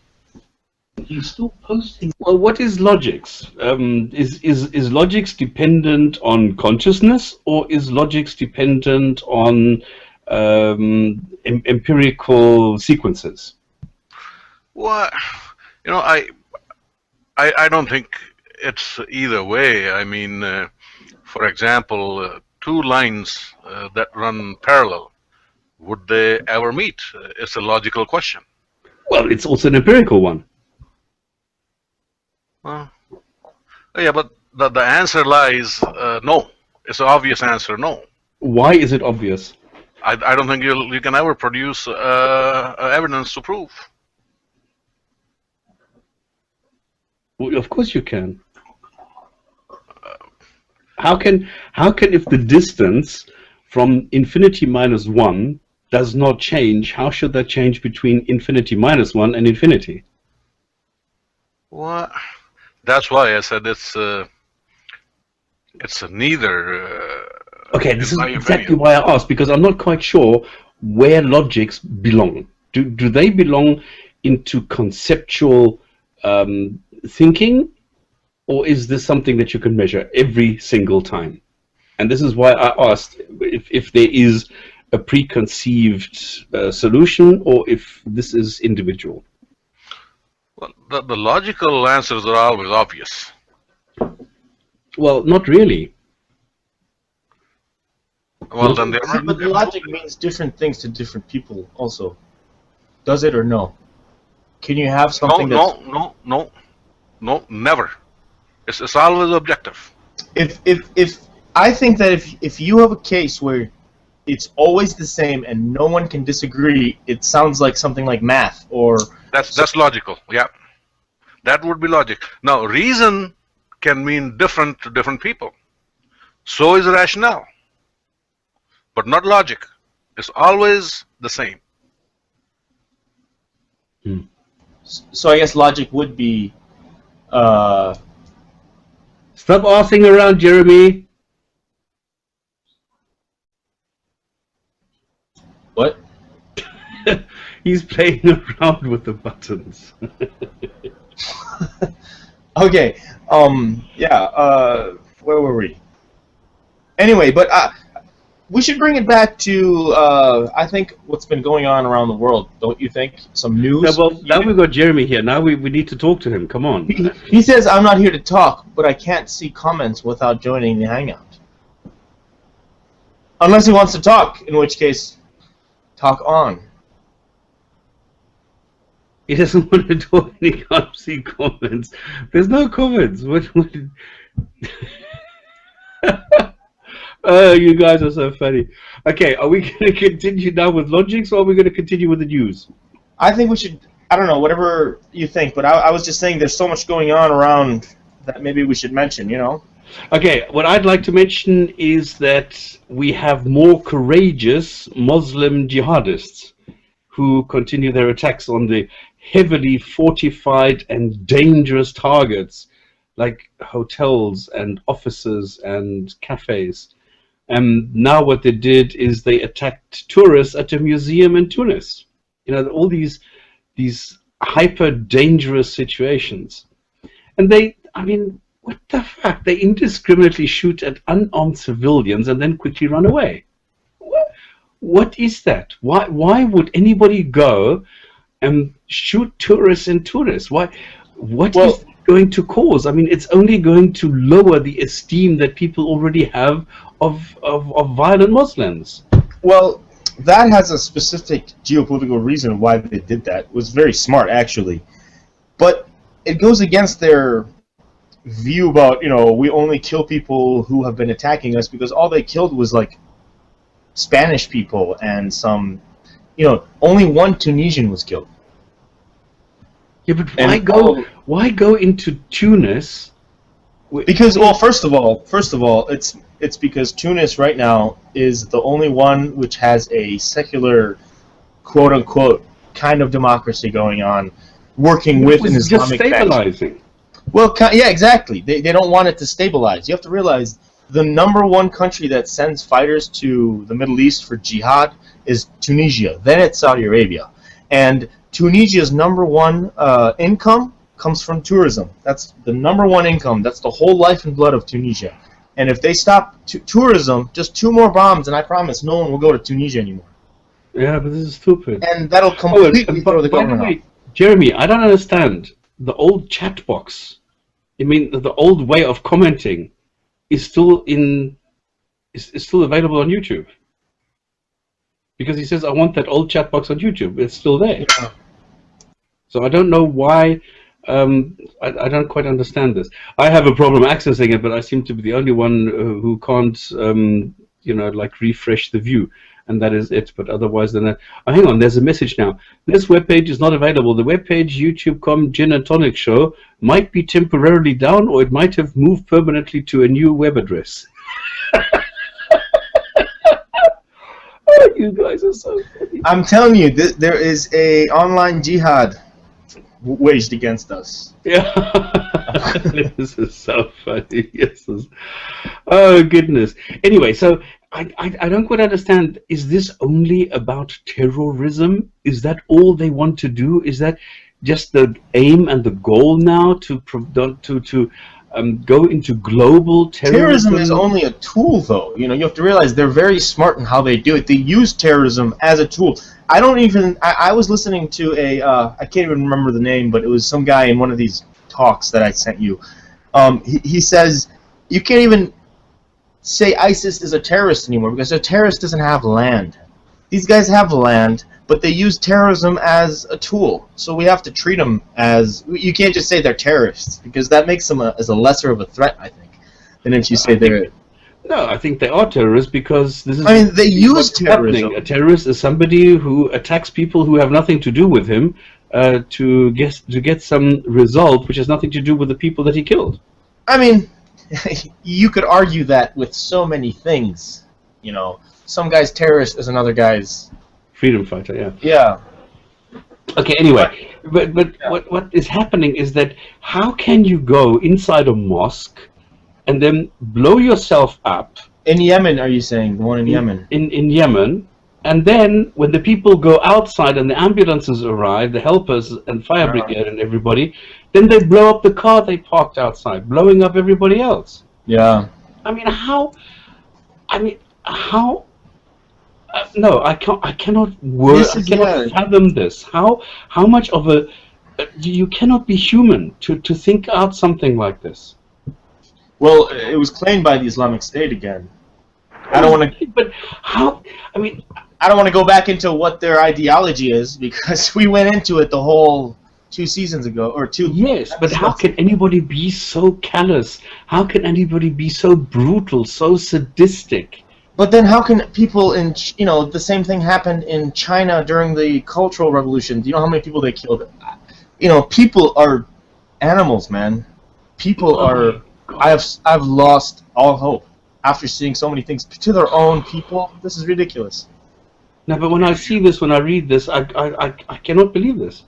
For me, this is so sick. This is so... And you know, it's only going worse and worse. And then Israel... The next thing is the letter to Iran by some, 47 or something, U.S. senators. Oh yeah. Who the fuck do they think they are? I mean, Who that's the not even an fuck does issue. the United States think they are allowed to bomb just because they feel like it? You know, the bombing is a different question. I don't even have a problem as long as they're just trying to stop it. You know, they're just trying to stop the negotiations and exactly to bomb, and that is the worst option. But anyway, but what was I saying earlier? Netanyahu just won somehow, and you know, he says that he's not going to go for a Palestinian state. Palestinian what? Palestinian state? What is that? I'm joking. Continue. Yeah. Okay, there is no. Yeah. Just let him finish the sentence. And you can already see the intifada boiling up. I mean, just a few days ago, some Israelis were killed. Every other day, you see someone getting knifed somewhere in some bus or running over by some Palestinian. And even in the settlements, you see Palestinians getting killed by Jews in the settlements. Okay, you know, Hogsy, what is a Palestinian? No, I was just joking about it. I was just playing as a pro-Israeli. Okay, but what is a Palestinian? I don't know, or someone, an Arab who lived in the area. In that region, yeah. Like, is that a Black Forestian? What? A what? Somebody from the Black Forest. I mean, it's like everything else, man. It's like, what's a Bavarian? A Bavarian is someone who lives in Bavaria. That's exactly the point. But maybe we can look at it. Find borders. There are limits to Bavaria, where there isn't to the Black Forest or to Palestine. Well, that's kind of due to the Jewish expansionism. I mean, there was limits, and then they keep on building more, and so you can't really... What limits were there? What were the limits of Palestine? There was the 46, and then there was when they were started, the whole differences, There and then was the no war Palestine. came. And There's never been a Palestine. what do you mean? There's never been a Palestine? There's never been a Palestine. I mean, maybe you can do the same argument for Kurdistan. I mean, there's never been a Kurdistan. You can do an argument, I think, for Kurdistan. I mean, honestly, not for Palestine. Let's not start talking about Kurdistan now. The thing is, no, it's because there is a land. I just made a comparison filled with Arabs. It's filled with these Arabs who view themselves as Palestinians. Yes. And they've been there for as long as anyone else has been there. Yeah, but this is the same is true for the Black Forestians. Why do you keep bringing up the Black Forestians? I don't understand. Yes, they're stupid. So you're saying that they have no right to call themselves a country? No. Well, if the Black Forestians were maybe filled with people from China, let's just say a bunch of Chinese people bought a bunch of land, and then they started moving in a bunch of Chinese people, and then later claiming their own country, I think the Black Forestians could have some claim to something. You can't just deny complete everything just because they've been eradicated some 40 years ago, or not 40 years ago, 70 years ago. You can't just say that they didn't exist 70 years ago. It's like saying Syrians didn't exist because they were part of the Ottoman Empire. It's like saying, what do you mean they didn't exist? There's been a Syria, but there's never been a Palestine. There's always been a Palestine in every old map I've seen. No, show me a map with Palestine on it. That doesn't exist. Are you serious? That's the point. Are you serious? Yeah, I'm serious. Okay, I will. Okay, not for now, but I will show you a map that says Palestine on it. Okay. Even from Roman times. Come on. No, there's been Syria North and Syria South, and it was the Philistines that appeared on the map. And then there was only, I must take back the word. There was one map which existed only once and for a couple of months, which actually said Palestine on it. But this was not a real border. This was just writing in the area which was going somewhere between Gaza to Jordan. Well, it's kind of saying there's no Arabia because there was never set boundaries in some map. There was groups of people who lived in this area, and throughout time, they were, because other people called them that probably, they began to know themselves as the Philistines. Now, is it the people that came first, or is it the name that was given to them by the ruler? I think it was Rome that started using that. That's not the point. The point what I'm making is that, of course, there have been people which call themselves Palestinians or Palestinians or Palestinos or doesn't matter what. Okay. But there's never been a country as such. There has never been a region with borders which says, this is Palestine. Exactly. It's been up for debate for 80 years. Exactly. There you are. Not for 80, for 2,000 years. I'd say 80, but okay. Okay, but anyway. The thing is, like, the way that we would claim a state, I'm not denying that the Jews are there. They're already there. You can't say that they don't belong there. They've been there. But the same easy way that... Why do they belong there? Because they've been there for 80 years. They have their own country. Ah, okay, That's 80 years. Yeah, because don't come to me with this funny, my God gave me my country bullshit. Oh, no, of course not. I'm looking at this from a realistic point of view. They've just been there for 80 years. They've established their own country. Live with it. But we can't just deny that this was, it's like kind of saying that, for example, if America was living, you know how America's history is and how they took over and how they bought half of America from the Mexicans, pretty much. Oh, the other half from the Russians, yeah. Well, Russians. Or are you talking about Alaska? Yeah. Yeah. Well, anyway, there's a bunch of... imagine if there was a huge amount of land, as big as Texas, or maybe even bigger than Texas, that only housed the Native Americans that used to live there. And then, and they think of themselves as still a legitimate country, and then this land keeps getting smaller and smaller and smaller.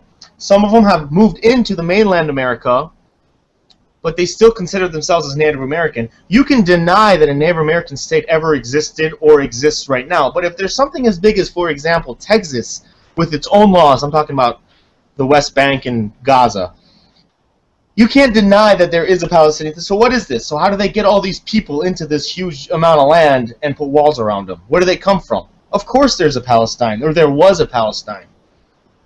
You know, how did you get this land of Gaza and West Bank if there was no such thing as Palestine? I mean, yeah, you know, land of Canaan. Thank you, but I mean that's an older word for it. Okay, I don't know. Yeah, I don't think there's any solution to this. Yeah, it really isn't. I think we should just live with what it is. I think they should just agree with what they have, because they're never going to agree in peace, right? Okay, Hogsy, do you have anything you want to ask, complain, or do? No, I just wanted to bring up the Palestine-Israel conflict, but you guys already did it before I could talk. Oh, okay. You see, but I want to mention that call ourselves prophets. Yeah.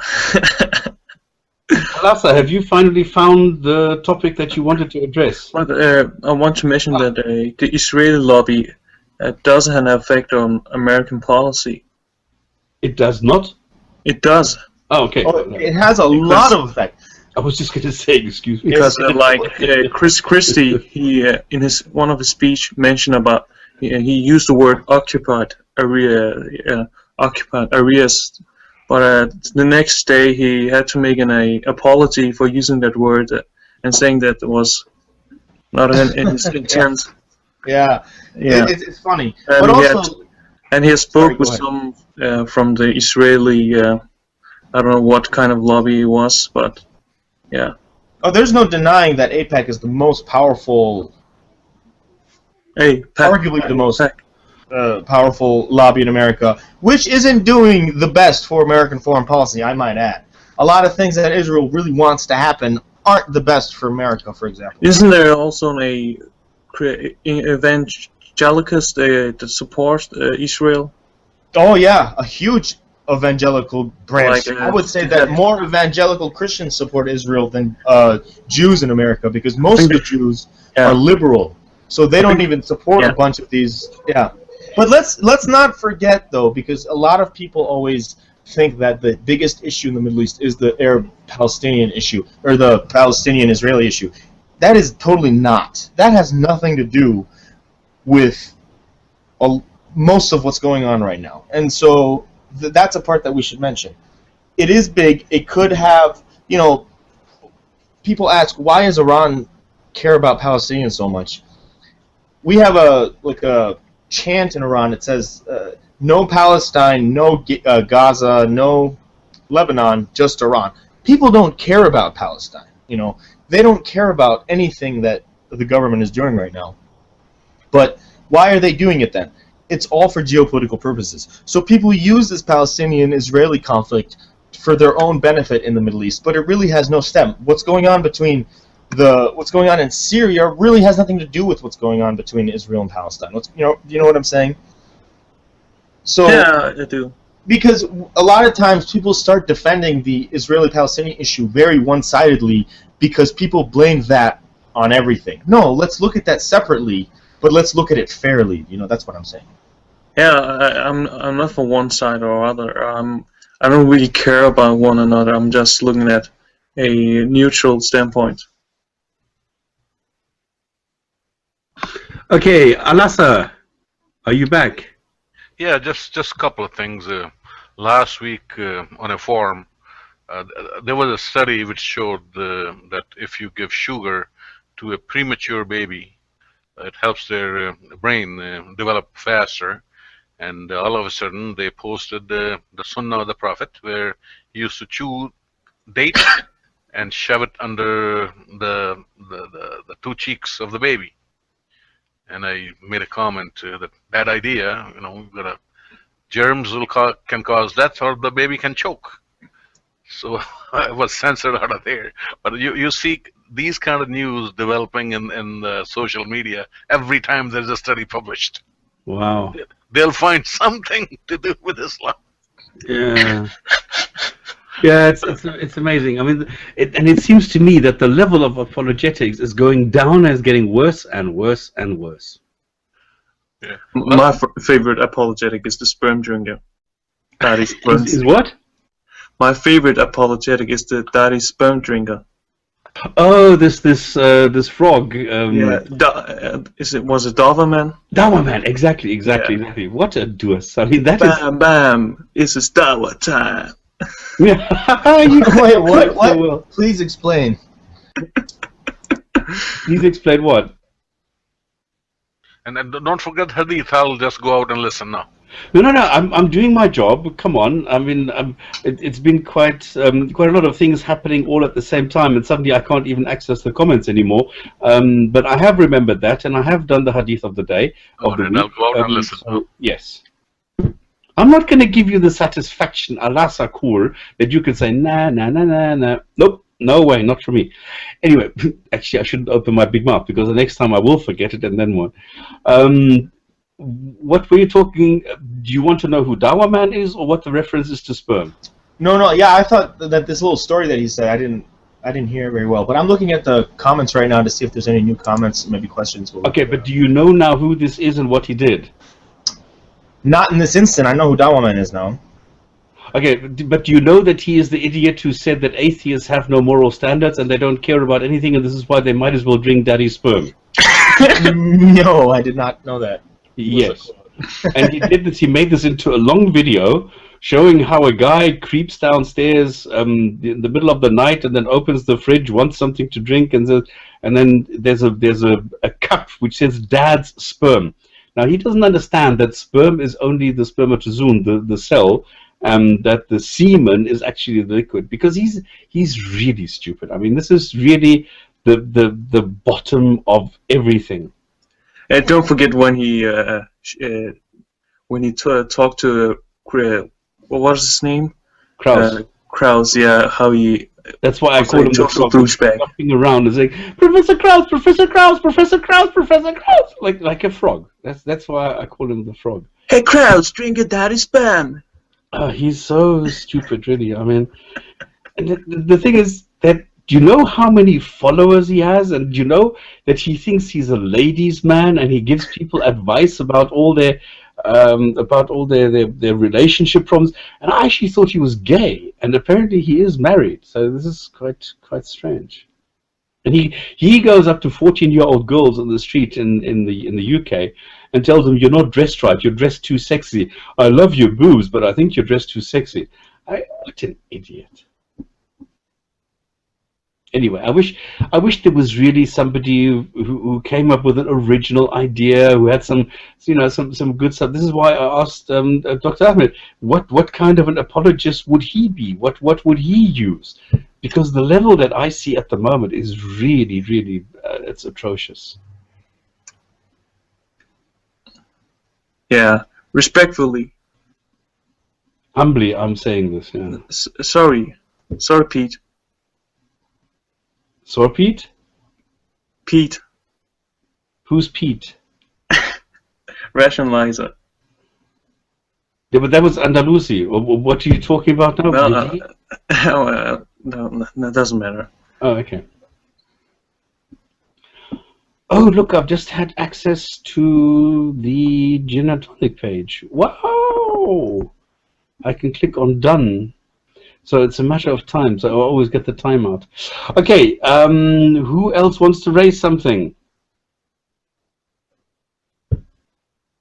Nothing. Okay.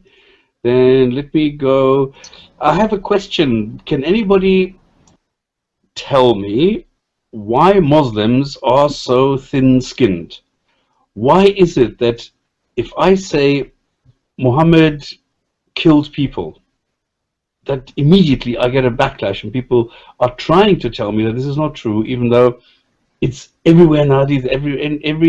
Every comment, he was in battles, he was in wars, and of course he killed people. Why is it, do you think, that Muslims are so thin-skinned that they do not accept this?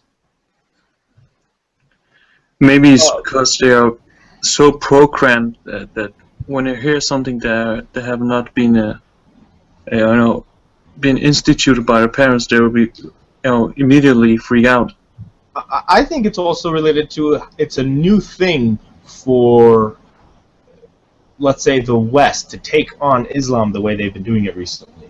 You mean And confrontational? So, yeah, because I was thinking, why is it that Daniel Craig is so well versed in arguing, but then this other guy, what's his name, Tariq, whatever, he's copying Craig's arguments, right? Are you talking about William Lane Craig? Yeah. Because you said Daniel Craig. I thought Daniel Craig is an actor. Did I say Daniel Craig? Yeah, you've been watching too much James Bond, or what? I don't even watch movies. I don't even know what he looks like right now, Daniel Craig. But okay, William, the Christian apologist, and I think it's because viewing Muslims coming and debating on these shows is a new phenomenon. My idea, they've been so easily debating within themselves and under that umbrella that you can't really say anything bad about Islam for so long that it's like, Christians are used to people making fun of Christianity, so they just kind of wave it off. You'll go up to a Christian and bring up all their different arguments, and they'll take it very, very well. Like, I've noticed when I talk to Christians, they really don't get offended as much as Muslims do. And I think it's because Muslims aren't used to being confronted like this. And this is a new phenomenon because of the immigration thing, and it's because it's become so political, and because of the whole terrorism, and it's just everything's about the West versus Islam right now in a lot of people's minds. So, I think that's... Okay, so you're saying they don't have any arguments, and that's why they're panicking? Well, if they are going to form more arguments, I don't think they have good arguments for the way that atheism is going to debate them, for example. Like Muslims, you can find really good Shia versus Sunni arguments, but when you bring an atheist in, the Muslim starts sounding kind of... he doesn't know how to really respond to this as much as a Christian, for example, who's been attacked like this for a lot more time with open... free speech is what I'm saying. Like, you can't have this kind of talk pretty much anywhere in the Middle East. You can't have the debate that they have on TV and having it go peacefully. No, you can't.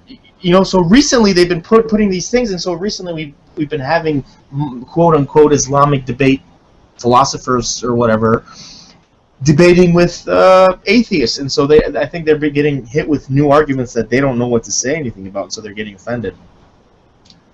Yeah, but the problem on their side is that they're reusing the same arguments, like, oh, the universe is so beautiful, therefore there's a creator. I hear it all the time, and Stupid. it's self-evident. There cannot be a random chance. Yeah, and it really bothers me. I mean, I want to hear something new.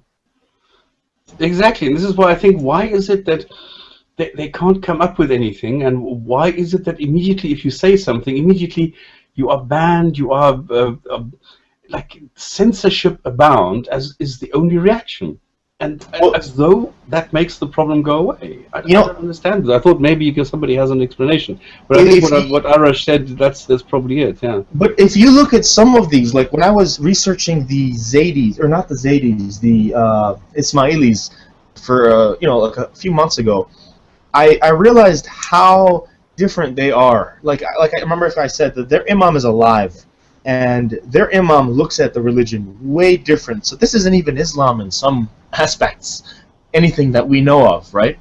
And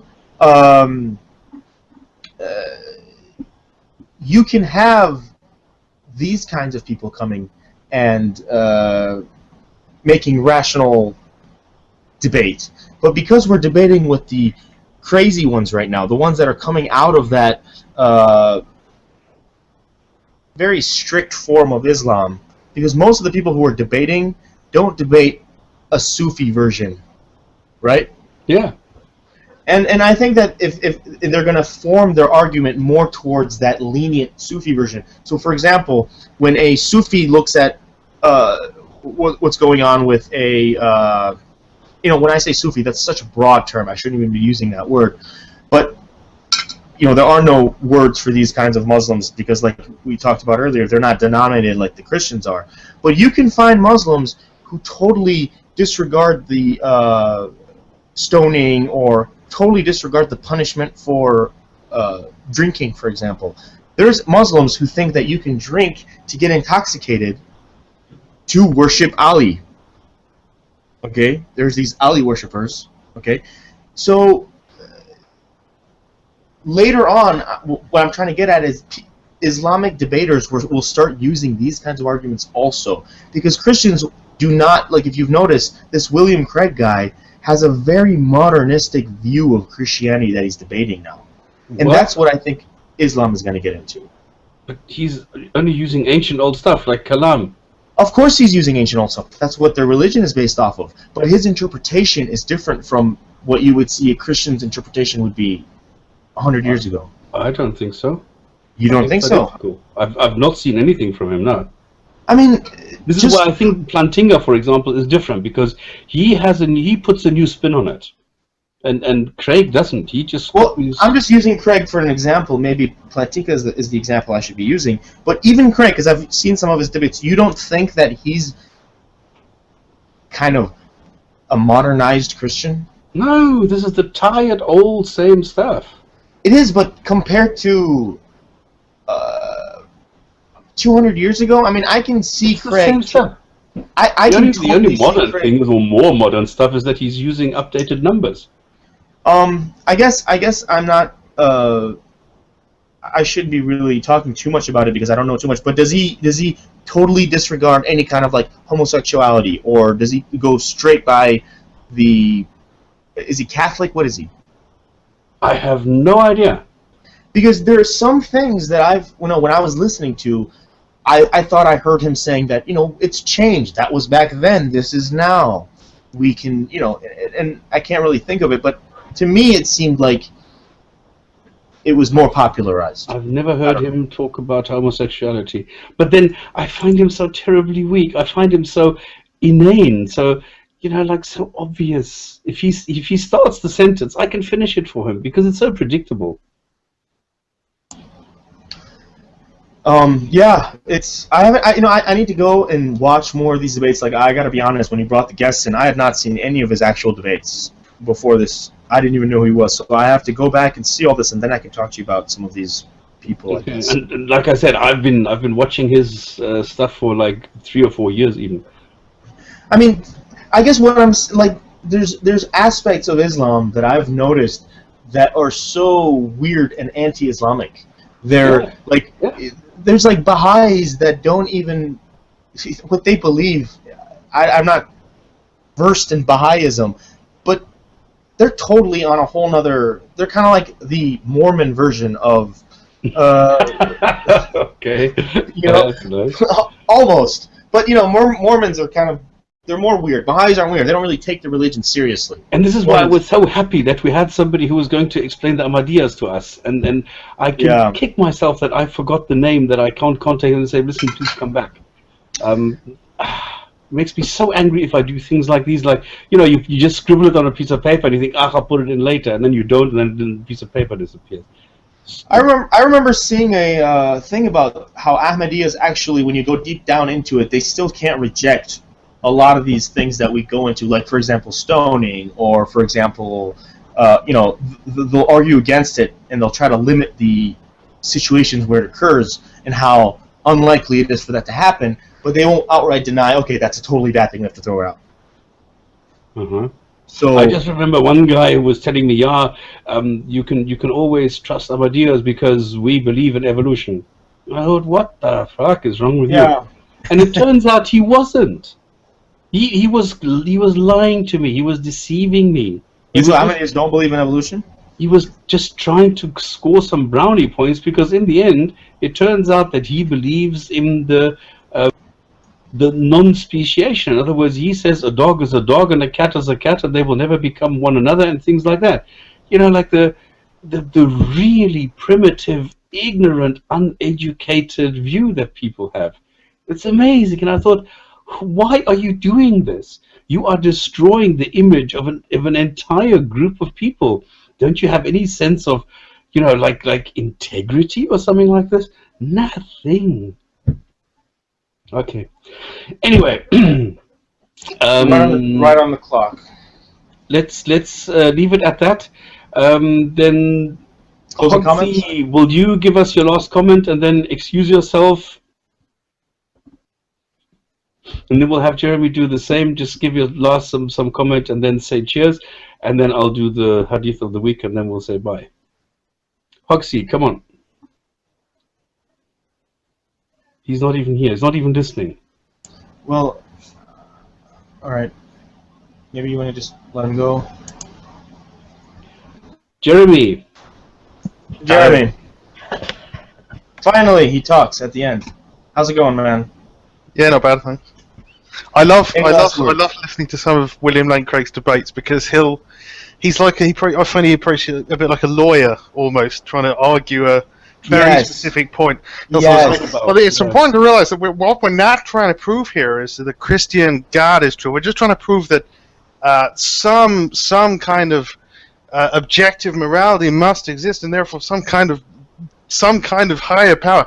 And by the time he gets to the end, okay, maybe he's made his argument, but he's come nowhere near proving that his Christian God exists or anything like that. It's just hilarious to you know. He's very lawyer-like by the end of it. Yeah. Yep. Well spotted, well pointed out. Thank you very much. Like you try and find a debate that's got William Lane Craig where he actually goes for the particular Christian God that he's claiming to believe in. He never does it because he knows he couldn't actually win that argument. That's why he's always very careful to pick the boundaries of what he's trying to prove. Yeah, he really sticks to words and definitions of these words, and this is what I mean, you know, and very legal analysis, like. Yeah. It's timeless, spaceless, and limitless. Yes, I get the creeps when I hear this guy. Okay, Jeremy, thank you very much. Thank you. See you next week. Yep. Then what I shall do now is read out the Hadith of the week, which I have chosen, which is the Tirmidhi one from 175, and it's by our favorite Abu Huraira, who says, Allah's Messenger said, when one of you is in the masjid, in the mosque, and he senses wind between his buttocks, then he should not exit until he hears a sound or smells an odor. That's pretty smart right there. That's some good tips. I mean, you know, for everyday usage, you could use this even when you're in the elevator. Don't exit the elevator until you can smell it. Otherwise, you never know what happens. I think that's one of the most awkward things when you walk into an elevator where somebody has just farted, and you are the first one in, you turn around, and then a woman comes in after you. And you think, oh, fuck, I can't now explain this wasn't me. This is so crazy. Okay, there you go. Thank you very much, everybody. That was the Gin and Tonic Show. And please remember, if you want to come in, just go to the YouTube channel Gin and Tonic Show. Then click on the About, and then you will see a live link, and you can be live. Otherwise, what do you think about maybe getting in ideas about who we could get in as a guest? Something reasonable, not someone that we would never be able to get. And then maybe we could try getting someone that we get lots of requests for. Well, the funny thing is, I don't know if you've seen now the chat between Rationalizer and Truth Revealed. Now, this actually, he made a mistake, okay, because he said he wants to talk to me because I really gave him a run for his buddy, and he was really frustrated. And then somebody else said, well, why don't you call the Gin and Tonic Show and debate them? You know, if you are so sure of yourself. And he says, okay, I will do that. But he thought the Rationalizer was still on the Gin and Tonic Show, so he contacted the Rationalizer instead of the Gin and Tonic Show. So. Oh, this would be interesting. This would be very interesting. Yeah, but it would have been interesting if he had been here. Well, we can make it happen, right? No, people are not coming onto the Gin and Tonic Show. LDM said, well, they're going to come on the Gin and Tonic. They said, well, we're opening a new one, and then you will be the opening guest. We've had Dawah Films with, what's his name, Ramyo, who said, okay, we're going to come on the Gin. Well, no. They said, we have a show, and then you need to come on our show, but which never happened. So it's quite funny that everybody is opening other shows which never materialize, instead of coming onto the Gin and Tonic Show, which is functioning, which is regular, which is happening all the time, and nobody comes here and discusses Islam. Sorry. But if you have somebody, drag them in. Okay, yeah, I was just gonna say looks like seems like fear to me. Seems like fear to me. It is. It is. All Well, right, good guys. show. See you next time.